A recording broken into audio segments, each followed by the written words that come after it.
ሰላም ሆነ። ፍስሐ ወሰላም። ክርስቶስ በታላቅ ኃይልና ስልጣን ከሙታን ተለይቶ ተነሳ።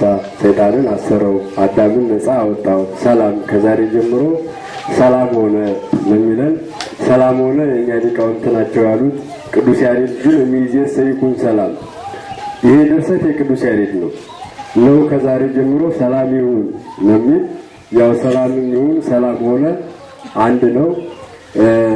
ያው ከትንሣኤ ጀምሮ ይህን 50ውን ቀን ሰው ሰላምታ ሲለዋወጥ ይህን ከተነጋገረ በኋላ ነው። ስብከት ነው ራሱ።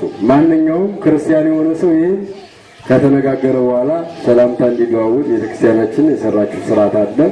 ስለዚህ በስብከትም በቅዳሴ መካከል ይሄ የትንሣኤ ምስራች ይነገራል። መጀመሪያ ያደረግነው ለዚያ ነው። የተከበሩ መምህራችን፣ የተከበራችሁ ወንድሞችና እህቶች በእግዚአብሔር ስም እንደምን አደራችሁ? እንደምን አደራችሁ? እንደምን አረፈዳችሁ? አሜን። ስርዓተ ቅዳሴውን ተሳትፈን በዚህ ሰዓት እንድንደርስ ይረዳል።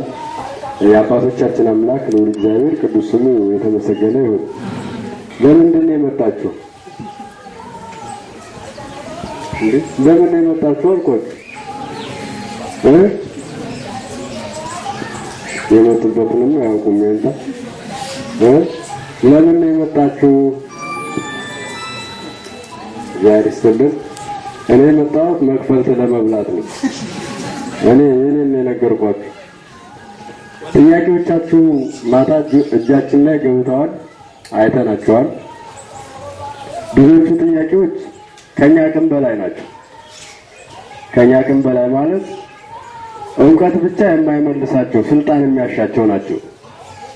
ስለዚህ ትተናቸዋል፣ ስልጣኑ ስለሌለን ማለት ነው። ሌሎቹ ጥያቄዎቹን ደግሞ ያየናቸው በትምህርት ውስጥ የሚካተቱ ሆነው ነው ያገኘናቸው። በዚያው በትምህርቱ ለማካተት ነው የተስማማ ነው። እናንተም በዚያ እንደምትስማሙ ተስፋ እናደርጋለን። አሁን ሄዳችሁ እንድታርፉ ነው። በነገራችን ላይ የሰው አእምሮ መቼም ቢሆን ከጥያቄ ነፃ ሆኖ አያውቅም፣ አይሆንም። እንኳን በእኛ ደረጃ አይደለም። ቅድስና ጸጋ ያላቸው አባቶች ላይ እንኳን ጥያቄ ጠፍቶ አያውቅም። ሰው ጥያቄ ከጠፋለት ሰው አይደለም ማለት ነው። ምክንያቱም እግዚአብሔር ሆነ ማለት ነው። ሰው አእምሮ ላይ ጥያቄ መኖሩ የሰውነቱ መታወቂያ ነው። ሰው ሁሉን ማወቅ አይችልም። ለዚህ ነው ቅዱስ ጴጥሮስ በአንድ ወቅት ኢየሱስ ክርስቶስ ታፈቅረኒኑ ስምዖን ወልደ ዮና የዮና ልጅ ስምዖን ትወደኛለህን አለው። እግዚኦ አንተ ተአምር ከማን አፈቅረከ፣ እኔ እንደወደ አንተ ታውቃለህ አለ። አንተ ታውቃለህ። አሁንም ዳግመኛ ጠየቀው፣ ትወደኛለህን? አዎ እንደወደ አንተ ታውቃለህ። ሶስተኛም ጠየቀው፣ ወተከዘ ጴጥሮስ ስለይበሎ ስልሰ ታፈቅረኒኑ፣ ሶስት ጊዜ ትወደኛለህን ብሎ ስለጠየቀው ጴጥሮስ አዘነ። ምክንያቱም ሶስት ጊዜ የምትሉትን ሰው አላውቀውም ብሎ ስለነበረ እንደው በዚህ አነጻጽሮ ይሆን እንዲህ ያለኝ ሶስት ጊዜ አለና እግዚኦ አንተ ተአምር ሁሉ ወለሊከ ትጠይቅ፣ አሁን አቤቱ እንደወደህ አንተ ታውቃለህ፣ አንተ ሁሉን ታውቃለህ፣ ሁሉን ትረዳለህ አለው። ሁሉን አዋቂነት የእግዚአብሔር ገንዘብ ነው። ሁሉን አለማወቅ ደግሞ የሰው ገንዘብ ነው።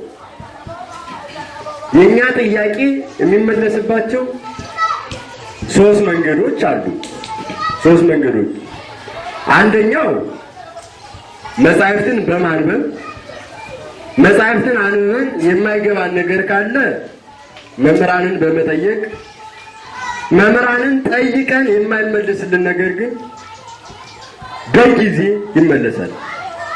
ጊዜ ያልመለሰልንን ጥያቄ ደግሞ እምነት ይመልስልናል።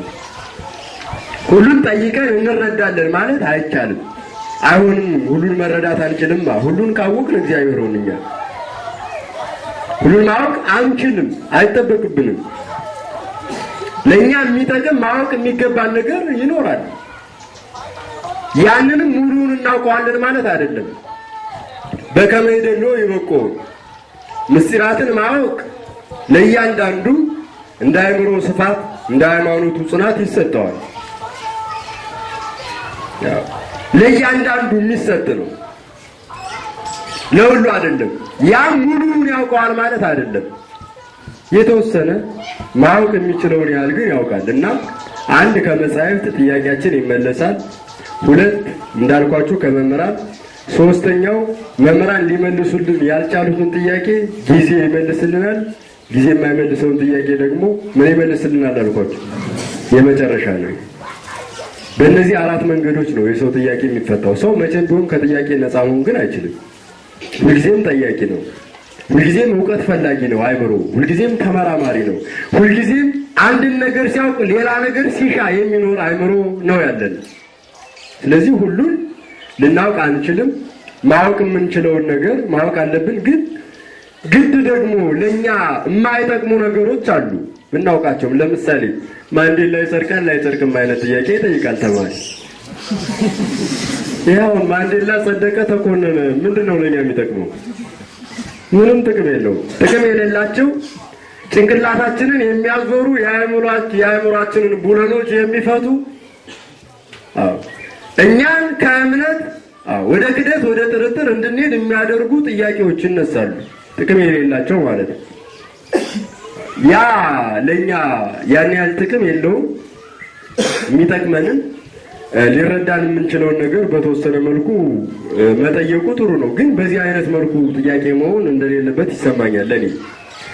ምክንያቱም እዚህ ያለን ሁላችን የእውቀት ደረጃችን ተመጣጣኝ አንድ እኩል አይደለም። የመረዳት አቅማችን ይለያያል። ያንተን አንድ ጥያቄ አንስቼ እዚህ ብመልስ ለአንተ ጥያቄ ሊመለስ ይችላል። 10,000 ሰው ግን ተደናግሮ ቤቱ ይገባል። ጥቅም የለውም። የሚከብድን ጥያቄ ለኔ በግሌ ብትጠይቀኝ ይሻላል። ትንሽ መረዳት የሚችለው እንዲህ በግሉ እንዲህ በአጋጣሚ አይደለም። አባቶቻችን ጥያቄ በአጋጣሚ አይመልሱም። እንኳን አይደለም በእኛ ደረጃ ወንበር ዘርግተው ጉባኤ አስፍተው 40 ዓመት 80 ዓመት ያስተማሩ አባቶቻችን ዛሬ ጥያቄ ሲጠየቁ ሲቆይ አስቤበት ልደር፣ ሲቆይ መጻሕፍትን ላገላብጥ፣ ሲቆይ ነገ እነግርሃለሁ ይላል። ለምን? እዚህ አሁን አንተ ለጠየቀው ጥያቄም በቂ መልስ ላይሰጥ ይችላል። ጭንቅላት ዞሮ ነው ወደ ቤት የምትመለሰው። ያ ከሚሆን ጥያቄን አግባብ ባለው መንገድ እኔ ልመልስልህ በምችልበት መንገድ ብትጠይቀኝ የተሻለ ሆኖ ይታየኛል። ብዙዎቹን ጥያቄዎቹን ግን በትምህርት አካተናቸዋል፣ ተከፋፍለናቸዋል። መምህር ተስፋዬም እኔም። ስለዚህ በትምህርቱ ይመለሳሉ ብለን ነው ተስፋ የምናደርገው። እናንተስ? እንደዚያ እኔ የታየኝ ይሄ ነው። ብዙዎቹም የአስተዳደር ጥያቄዎች ናቸው፣ እኛን የሚመለከቱ አይደሉም። አንዳንዶቹም ደግሞ ከጥያቄ የሚገቡም አይደሉም። ሌሎቹ ግን መግባት አለባቸው ያልናቸው ለምሳሌ ስርዓተ ቤተክርስቲያን፣ ነገረ ቅዱሳን እኒህን መሰል ጥያቄዎች ተጠይቀዋል። በትምህርቱ እናካትታቸዋለን።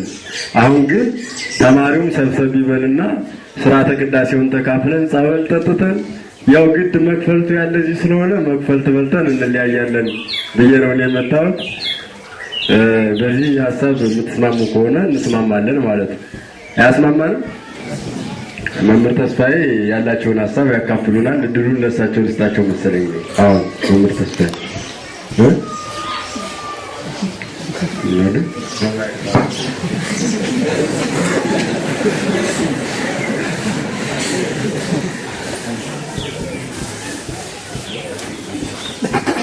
እሺ፣ ያው እኔም ተስማምቻለሁ። በጣም ደስ ብሎኛል ያሉት በዚህ ሀሳብ ማለት ነው። ስለዚህ አሁን ጥያቄ እና መልስ አይኖርም። ልንለው የምንችለውን ነገር ኋላ በትምህርቱ አካተን የምንለው ነገር ይኖራል። አሁን የኋላውን ጊዜ ላለመሻማት ጊዜ ሳንሰጥ ጸሎት አድርገን እግዚአብሔርን አመስግነን መዝሙር መዘመር ካለብን ፍቅረ ማርያም አዘምሮን ወደ ቤታችን እንገባለን ማለት ነው። እሺ በሉ። እሺ የኔታ እስቲ ብድግ በሉ። ከግድ ሆናችሁ ፍሪ ሆናችሁ ወይ በግልጽ ማትናገሯቸው ቃላት መመለስ ማትችሏቸው ያለ ማየት ሲመለስ ስላየው ነው እዛ ማለት ነው። እንደዛ አይነት ጥያቄዎች ካሉ ከዚህ ብትነግሩን ከዛ ደግሞ ለሁሉ መንገር የሚችል እንደዚህ አይነት ነገሮች ሁሉ በማይክ የማይነገሩ በቃ የኛ አቅም የማይፈቅዳቸው እኛ ልንፈታቸው የማንችል ልንመልሳቸው ማንችል እኔን መጠየቅ ያለበት አዲስ ኪዳን እኔ ያስተዳደር ጉዳይ እኔን አይመለከተኝም። ባለቤት አለው። እኛ ማንፈታውን ነገር ማንሳት የለብንም። እዚህ መፍታት የምንችለውን ነገር ነው ማንሳት ያለብን ነው እንጂ ከመናገር ካለመናገር ለመናገር ከመፈለግ ካለመፈለግ አይደለም። ጥያቄዎቹን እዚህ መነሳት የለባቸውም ብለን ያሰብነው እንጂ እኛ መናገር ችግር የለም። በማይክሮፎን መናገር እንችላለን። ምክንያቱም ያለ ማይክሮፎንም ብነግር አንተ ሄደህ ተዋራለህ አይደል?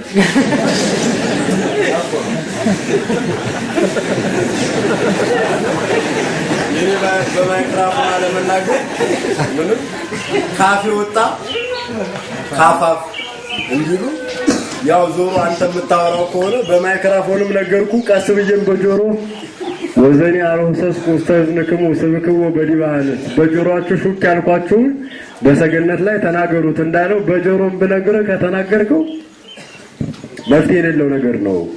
ከዚህ አንፃር ነው ትምህርት ሃይማኖት ነክ የሆኑ ጥያቄዎችን ብዙ ያሉትን እንዳልኳችሁ ቅድም በትምህርቱ እናካትታቸዋለን ብለን ማታ ስለተነጋገርን ነው። ይሄን ሐሳብ ጥያቄዎችን አይተናቸዋል። ማነው ትምህርት ክፍላችን ይሉ አበራ እና ጥያቄዎችን ይዘው መጥተው ማታ አብረን ነው ያመሸነው።